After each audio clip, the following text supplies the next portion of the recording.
and Ahmedabad Tech community for organizing this event and giving me an opportunity to speak at this event. So, today I'll be talking about a legacy of collaboration. Just for the beginners introduction or just a quick introduction, I would not be showcasing any fast or intelligent demo in this case. This would be just a nostalgic journey of SharePoint and how it is going further. What are the roadmaps of SharePoint and how can we use SharePoint as a knowledge source? And what are the features that already exist in SharePoint which you might not be using is placed is where I'll be touch basing upon without any further ado. Yeah, let's get started. SharePoint at 25, celebrating 25 years of SharePoint, started at 2001 and so on. And for this event, your speaker is Divyakula. I completed 15 years of in Microsoft ecosystem, 25 plus global workshops, and I'm a Microsoft MVP in Responsible AI and Azure AI. Having said that, currently I work in as a responsible AI architect in Sulava Mia. And also, I recently completed authoring of my book Responsible AI in Practice, which is available as a free guide in my GitHub Copilot, GitHub platform. And here is the QR code for my socials. So if you want to have it, take a look. And having said that, since it's more about SharePoint, let's go further. So this session, as I said, it will be a nostalgic moment for us or for all of us to celebrate who has participated in restoring a content database or building ecosystems or migrating from 2007 to 2010, or if you are part of migrating from 2003 to 2007, yeah, this is one another place where we would be touch basing upon what we have heard. Or if you have heard about SharePoint, oh, it's just a document library. We'll see how it evolved from just a document library to the power source of knowledge. Now, for me at least, SharePoint built careers, it built communities, and right now it is building ecosystems. So if you see the complete journey of SharePoint, starting from 2001, let me know if I'm going too fast. I'm used to it.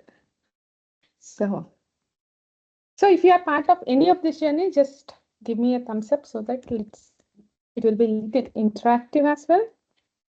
Or if you are completely new to SharePoint, yeah, show that in a reaction as well. That's fine. Having said that, SharePoint has started in 2001 as a small portal or a small website, and then 2007 it has a ECM boom. We'll see what ECM boom is. And 2016, towards 2016, we had a huge cloud disruption where we have two variations of SharePoint where we call it as SharePoint Cloud, SharePoint On-Prem. And now happening is the low code, 2020 happened was the low code revolution. And now all know about the AI wave that is currently participating. So what made SharePoint survive all these years? There are many technologies that has boomed during these years and we saw a lot of fall. Now what stayed or what made SharePoint stay is it evolved. The first version of SharePoint, if you see, and the current on-prem version, online version, if you see, it has changed abruptly. But having said that, it did not change its core. The core or the foundations stay as is. Now, what stayed or where we started? Before SharePoint, it is more about shared drives. It was Google Drive or OneDrive where we are storing the files, sharing it. And some documents are always in email attachments where we'll spend hours to find the document itself. And files are scattered everywhere, including your on-prem, in your machine, and on the cloud. Now, here comes the SharePoint services, where we call it as SS or MSS, where they try to organize the files, created team spaces, enabled basic collaboration. Very basic, no AI, no Power Platform, nothing, no Copilot, just file versioning has disrupted the ecosystems there at that point of time. So then now they know which version they are working on, and the one version, the truth version, people had access.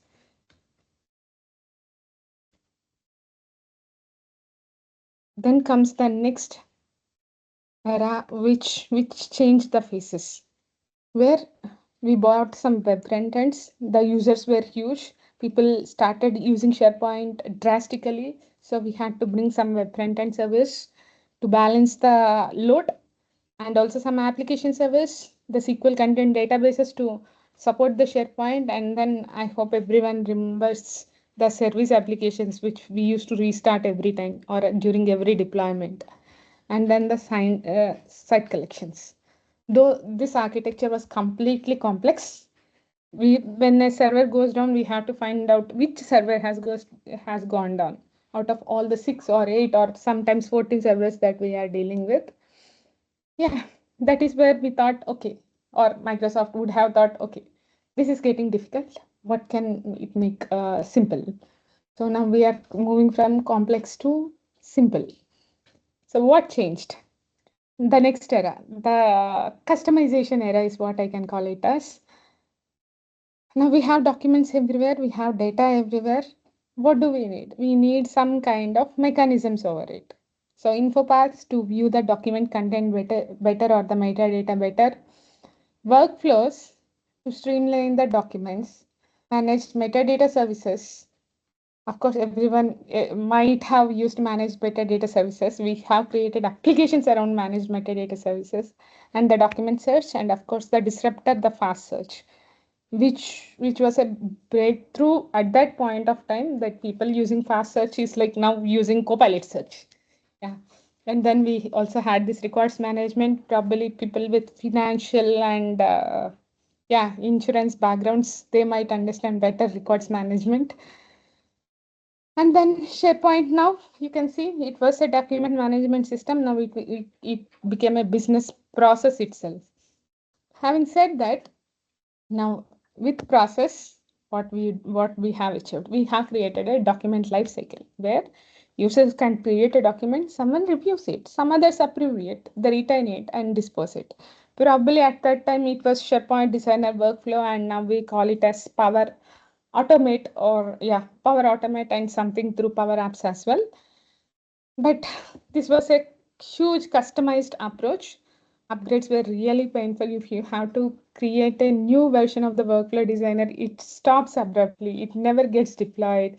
The management of the workflow is itself has become complex to any developer. And since we were over customized, then Microsoft dropped a bomb saying that we are going to cloud, and now customization is allowed. So that is when the cloud reinvention has happened. So what happened actually? What has changed? Now the on-premise services has become software as services. The manual patching, admins would know the dread of patching. All weekends, all admins are in offices doing the patch updates, are now turned into automatic updates and handled by Microsoft ecosystem. The master page customization. So whosoever was in SharePoint, they understand the pain of master page customization, but is now turned into the modern experience where we just apply few templates to the site or create a cool Power App. And the complex farms are now scalable platforms. Now, so the power, yes, we have given it to Microsoft, but still we have a lot of power. That is where the new SharePoint era or the intelligent era has been born to. But before saying that, what was, just let's have a quick comparison. Earlier, SharePoint was the hub. It used to, Outlook interacts with SharePoint, Office apps, InfoPath. For everything, SharePoint is the hub. And the design stayed as is. SharePoint still continues to the hub, but now the Outlook, the classic Outlook is now the new Microsoft Outlook, and the collaboration is done through Microsoft Teams instead of the old comments way. And the OneDrive still exists, but it has the SharePoint underhood background. The Power Platform, of course, one of the beautiful sources for Power Platform is always SharePoint. A quick POC, SharePoint is the source, background source, and we will show it. And Copilot Studio, for Copilot Studio, it's the agent knowledge where we usually keep it. But other than that, if you are using any of this, again, SharePoint is the background. And M365 Copilot, yes, again, It works based on SharePoint. Now, SharePoint was the destination. Now, SharePoint is the invisible infrastructure which exists across the tenants. And if you are part of a implementation projects or AI driven projects, you understand if a document is exposed, you know where to fix it. That is where governance also has become crucial. But before we go to the governance, just SharePoint, how it acts now. SharePoint is now become more like an infrastructure and the content backbone of Microsoft 365. Every app, whether it's a Loop, OneDrive, whatever it is, all the content resides in SharePoint. Hence, if you are using a non-SharePoint site, you have to be really careful, especially when you are breaking permissions or exposing a non-SharePoint content via Mm. via other sources. Like when I joined, there was a discussion about how can we connect uh, how can we view graph APIs which is using my SharePoint data. I would say go back to your app registrations and check what permissions you have given. Now, yeah, I will come to that, but since it made sense. But other than that, let's see the what era for. It's a big shift.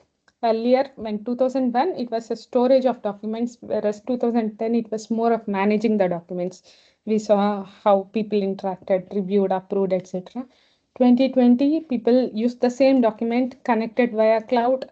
They have access to the latest version. Now, coming the 2025 era, disruptive era, where SharePoint is understanding. I don't say SharePoint is understanding the documents. Instead, we are understanding the documents in forms of SharePoint agents or Copilot agents or Microsoft 365 agents or Copilot 365 agents.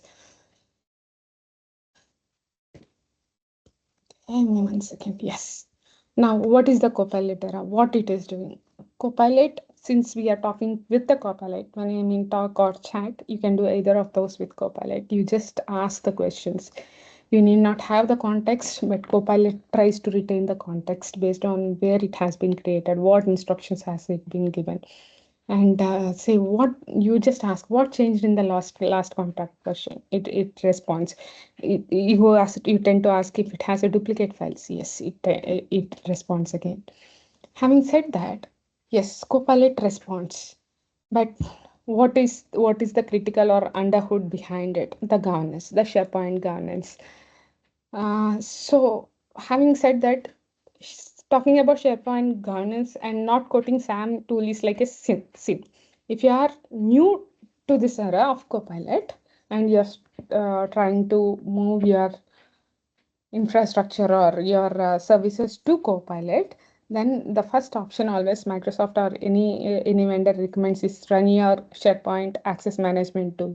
See what permissions it has exposed, cut it down, and then start implementing the Copilot. Whether you start it from OneDrive or SharePoint, governance is no longer optional. If Copilot is not responding correctly, that means you could have a messy data. Your files could have been duplicated. Your AI is not able to classify a file whether it is a contract or say sales based file. Or if your Copilot is exposing the permissions, then it is definitely the permissions under hood. Copilot, especially Microsoft 365 Copilot, does not follow any other permissions other than that you have given to a user. Say, for example, my document exists in SharePoint and you see it. That means I would have internally given you access to the SharePoint. Otherwise, it would not show. Copilot would not show. And document duplication, it was the case, it is still the case. If you have duplicate documents like any other AI tool, Copilot also tends to hallucinate. Even if you give the same set of documents to an intern in your office, he would also hallucinate saying which data to pick, whether this or that, or he might pick it randomly. Same thing with Copilot. It can pick randomly any document when you are talking about one issue in multiple files. Now, what has changed? How the architecture layer has changed. SharePoint now has become the enterprise memory layer, whereas earlier it was the core layer. If you see earlier, it was user who interacts with SharePoint farm, and farm internally contacts or talks to content database and gives the information. And we don't have any control on this content database. Any control in the sense you would not be able to update or write it directly. But if you come here, now Copilot or sorry, SharePoint more exists in a mode where it can be exposed through APIs, whether it's a graph, REST, or you have your own third-party API, or you have created a custom connector, whatever it is, SharePoint still acts as a knowledge base. So today user interacts with an AI assistant. AI assistant does a semantic index based on your AI setup. It can be a semantic index, or it can be a vector setup, or it can be a simple Azure OpenAI search acting upon SharePoint and builds an intelligent response. The LLM builds an intelligent response and acts. Before I go further on what's coming, a small small and cute demo on from where SharePoint has evolved to what we can do right now. So if you see, I have created few. Okay, let me recreate it. Let me recreate it so that it's a simple SharePoint site where we create a library. Let's call it as blank library, and I'll call it as. Now the purpose of this demo is to show few of the capabilities of what modern SharePoint can do. Give me 1 second. Okay. So a simple document library, which was no different from 10 years back. And all I would do is upload the files. Probably the way it looks might have been changed, but nothing else. Oh, I already have few files. These are nothing but some dummy contract files, contract agreement files that we have in the SharePoint database. And I just uploaded it to SharePoint. Same 3 different files. The old kind of like before you have the fancy word templates before the PowerPoint revolution. I can say this is like a very old file. Now, having said that, 1 second. Okay. Now let's go back to our library. What we can do here. Now, what has SharePoint evolved to? So you see beautiful classify and extract. I would not be showing that today, but I am more interested to create a column. Just say text column, and I wanted to know for every agreement if there is. I just wanted to what is the general liability cap. Now, if I want to understand what is the general liability cap, I have to open this document, search for it, and try to get this information. But other than that, you can always go for an option of using AI. Now this autofill I have turned on, and this autofill will only be available on your farm if you have the AI services turned on via pay as you go. Now I'll test my input. Input is nothing but your prompt, any general prompt that you wanted to use. I have already a prompt. I'll just say based on the document.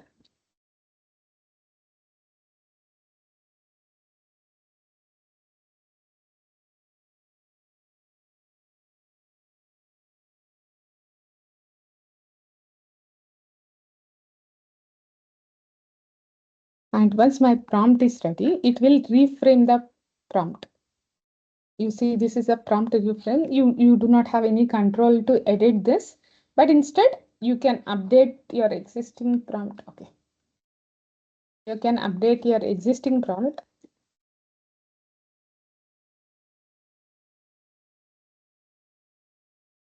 Calculate, give me general liability cap. Since I don't remember it, I just used it. Yeah, name it as general liability cap.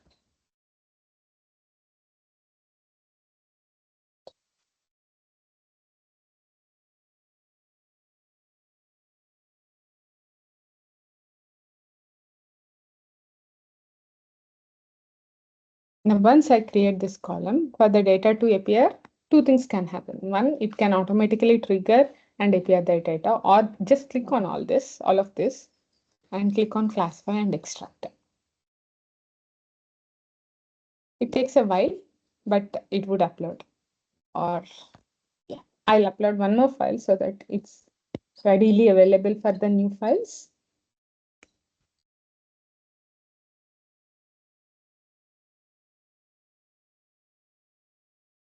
Give me 1 second. I'm getting the new file. Meanwhile, let it take some time to open it. Open the general liabilities settings.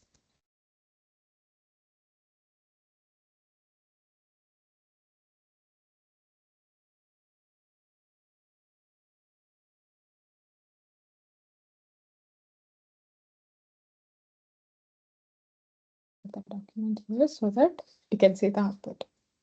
Now, as I said, it might take some time, but before we go to the second demo, let me know if you have any questions.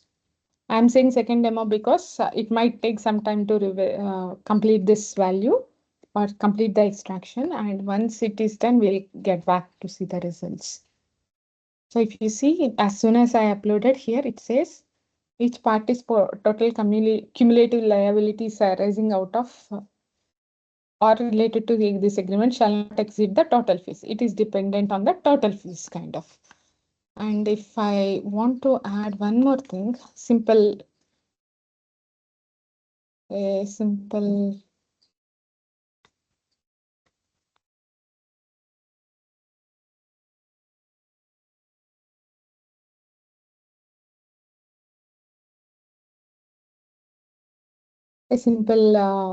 text to understand who with whom this contract has been signed for.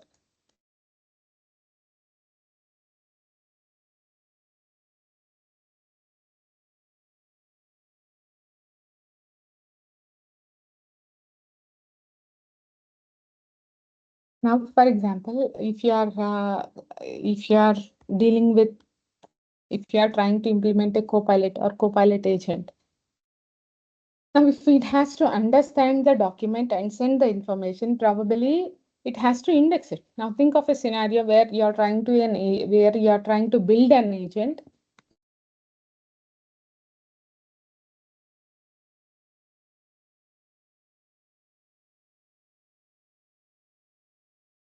And you have some information should be indexed automatically. That is where you use these autofill columns. And people who are from banking domains, especially when you are dealing with numbers and you want your numbers to be accurate, this is what we use. It's what I call it as and save it. It takes some time, but yeah. But if you are trying to upload a new document, as you have seen, it will do it immediately. Let me do autofill for everything.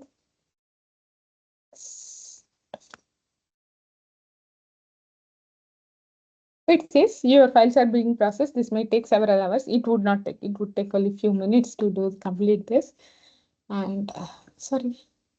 And yeah, let's get back. But before we see this output, let's see what else it can do. There are many features where the modern SharePoint site can do. You can upload a template and it can start creating files on its own, where we call it as content assembly.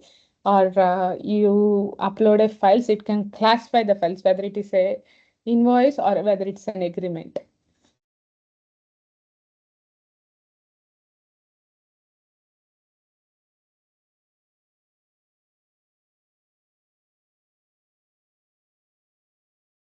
Demo environment, other demo environment. So yes. Now I have the same files. My agent is not turned on over there, so I'm going to a different tenant where I just delete this agent so that it's fresh. What we have. It's the same documents, the same contract documents that we have.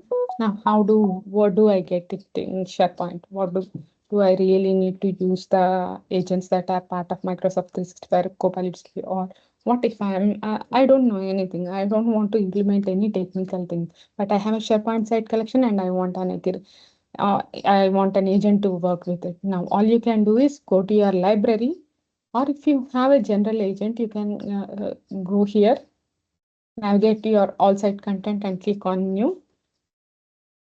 Sorry, there would be an agent. Not sure if it is not yet rolled for this tenant, but usually you have this create an agent action. And you have to say that since my site is called fire drill, it is taking it as a fire drill. I'll say this is an agreement detailing agent.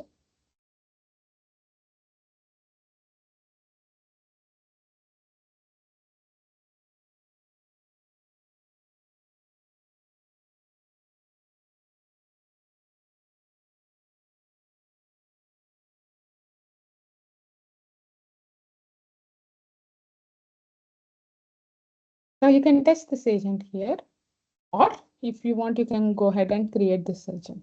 Now, once you create this agent, you can share it with other people. So when you share it with other people, you should ensure that the users has access to these files. If they do not have access, your agents cannot produce the appropriate output. Whereas once you go with chat with the agent, again, it takes you to your Microsoft 365 Copilot ecosystem. So the important thing, what do we need it to access? You definitely need a Microsoft 365 Copilot license for you to implement the SharePoint agent demo. For the other tenant that I have shown you, I did not have it. And knowledge to the source. Like I have access to the data source, so it's showing. If you do not have access to the source, or if your users are complaining, agent is not working by in my system, then check if they have access to the system. So I just asked it to summarize recent files, and since it has access to only 3 files, yeah, it has given me a quick details of the files. And I will also say a comparison table for these agreements. And remember, these are not M365 agents. These are SharePoint agents. It may or may not create a bar chart. We cannot break our head. If you want a beautiful chatting experience or beautiful knowledge source, if you want to diversify the knowledge source along with this, like if you want to add SharePoint along with your email or OneDrive specific folders, then you have to go to M365 chart. SharePoint agents are limited to its libraries. So it has given a quick table for it. Yeah. Now, any questions so far? And having said that, once we are back, you can see the autofill columns also expanded and has generated. This works on GPT 4.5 for now. They might upgrade it in the future, just the autofill columns. But the SharePoint agents always work what is the default, based on what is the default agent when you're creating on M365 agents.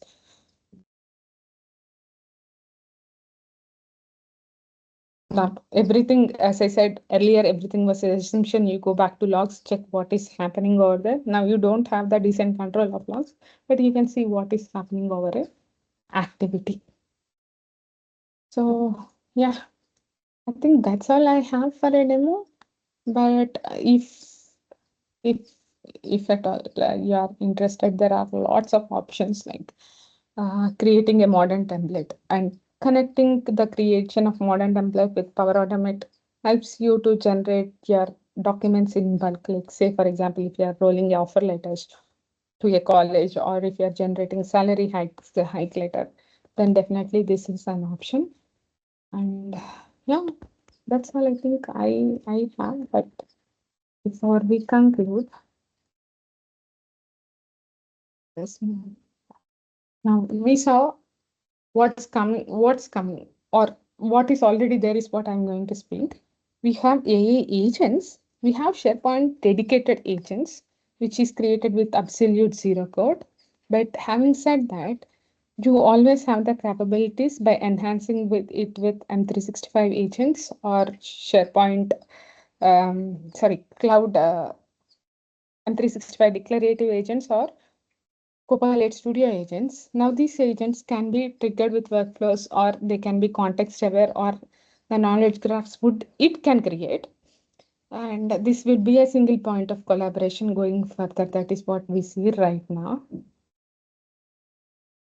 So before I conclude my session, what is the era that is happening right now, or what I see in day out is the organizations, at least the institutions that wants content to be indexed by Copilot, what it first should do, it should always clean up its sprawl, delete all the duplicated information, streamline your data, streamline your documents, run the SAM tool. It gives you a beautiful report of what is being overshared, what is being undershared. Now, clean up, clean it up. That is the first thing. Next, implement your metadata properly. Either you use autofill columns or whatever is available in your source of the system. If it is SharePoint, use the autofill columns, or you can classify the information. There are multiple models available dedicatedly for SharePoint, AI models dedicatedly for SharePoint. Use those models, classify your data accordingly. Let the metadata created even before AI tries to crawl it. Apply proper governance and retention, which means use your purview, Microsoft purview, understand the permissions, block wherever is not needed to expose, or wherever it is confidential or strict. Label your content or information, structure your information, and reduce duplication. As I said, duplication is the biggest thing or biggest issue for hallucination. And if there is something SharePoint teaches us in this 25 years of ecosystem, or what we should take from a product like SharePoint, if there is a chaos, create a structure and around it. If you are trying to over customize it or overdo it, have a governance in the position. Complexity, move it to cloud. Storage, make it intelligent so that you are not dealing with the chaos of storage. Rigidity beats adaptability. If you keep on changing yourself or updating yourself, yeah, SharePoint survived, so do we. No AI would be taking humans' job unless the human is not learning how to do it with AI. Yeah, the next 25 years will definitely define intelligent collaboration, but it all starts with how you are managing that data today. With that, thank you once again, M365 SharePoint, Pune Tech Community and Ahmedabad Tech Community for providing me these opportunities. Any questions are welcome. Thank you so much, Divya, for this wonderful session. You definitely took us to the nostalgia of, the overall how SharePoint has evolved from start to the end. I was also going through Jenkins' session, and he has also going something similar. He has very some good slides similar to yours, what you did. So yeah, definitely it's a nostalgia, Thank you. yeah, of course. So, thank you again. And what I will do is I'll stop the recording. We have probably a few minutes before we start the next session. So I would like, if anyone has any question, let's do an open mic. So you can please unmute yourself and